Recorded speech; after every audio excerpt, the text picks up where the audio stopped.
Kalian pasti pernah niat buka HP cuma 5 menit, tahu-tahu udah 1 jam.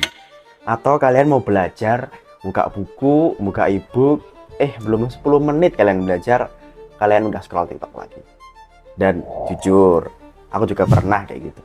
Sebenarnya semakin kesini aku makin sadar, bukan karena generasi kita yang malas untuk belajar, tapi kita hidup di zaman yang semuanya serba cepat.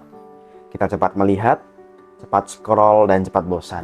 Bukan kitanya yang malas belajar, tetapi kita hanya terbiasa untuk menerima informasi secara instan tanpa kita benar-benar memahami. Padahal ada salah satu seorang dari Indonesia yang berhasil mengubah hidupnya karena dia mau duduk berjam-jam untuk belajar dan memahami. Namanya Bahrudin Yusuf Habibie, atau yang biasa kita kenal dengan nama B.J. Habibie.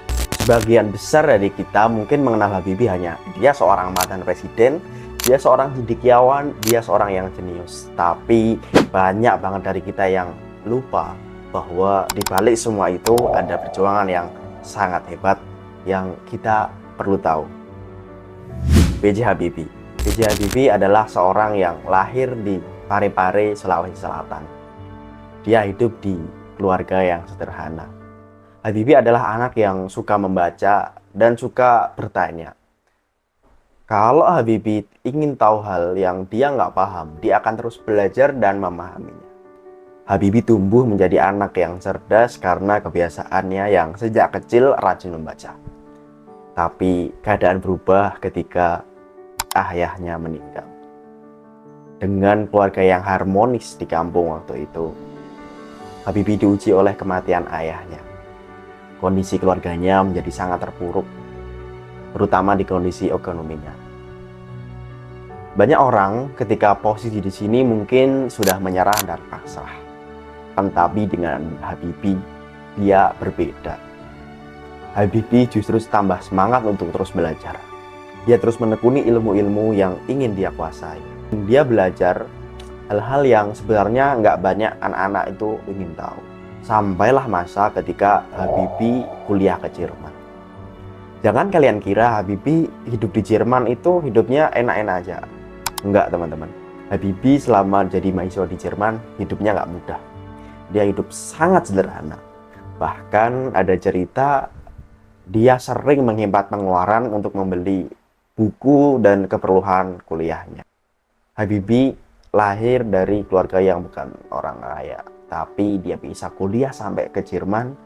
Dan kita tahu, di akhir karirnya, dia dikenal sebagai seorang insinyur yang paling dihormati dan paling disegani di dunia penerbangan internasional. Bahkan ilmu teori dari Habibie dipakai dalam ilmu penerbangan internasional. Dan sampailah pada masa Habibie pulang ke Indonesia dengan cita-cita besarnya. Habibie ingin Indonesia maju dengan ilmu pengetahuan.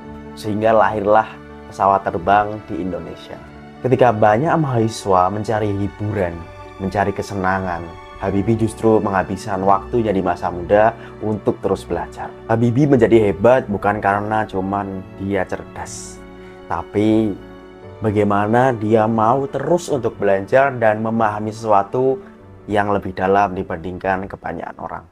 Dari kisah Habibie ini kita bisa mengambil banyak hikmah atau banyak pesan untuk kehidupan keseharian kita. Pelajaran yang pertama yang bisa kita ambil dari kisah Habibie, terkadang kita terlalu sempit memahami apa itu literasi. Banyak dari kita yang berpikir bahwa literasi itu hanya cukup membaca buku. Padahal sebenarnya yang perlu kita tahu, literasi itu adalah bagaimana kita memahami pengetahuan itu secara lebih dalam. Yang kedua, pengetahuan yang besar lahir dari kebiasaan-kebiasaan kecil yang kita konsisten di dalamnya.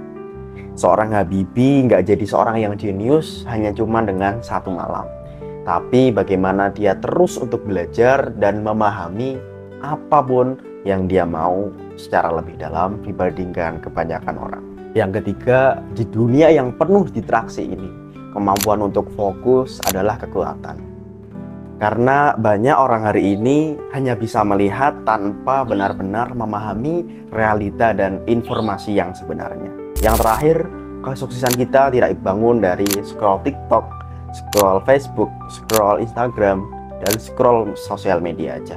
Tapi kesuksesan kita dibangun dari kemauan kita untuk terus belajar, upgrade diri, upgrade ilmu, dan memahami bidang keilmuan yang kita pelajari. Banyak dari kita yang beranggapan bahwa ketika kita membaca, kita belajar, tidak terjadi apapun dalam kehidupan kita. Tidak ada perubahan dalam kehidupan kita. Tapi ingat, percaya sama, bisa jadi satu lembar yang kamu baca hari ini, 10 menit yang kamu luangkan setiap hari untuk belajar, untuk membaca, itu menjadi perubahan kehidupanmu, kunci kesuksesanmu di masa depanmu nanti, di suatu hari nanti.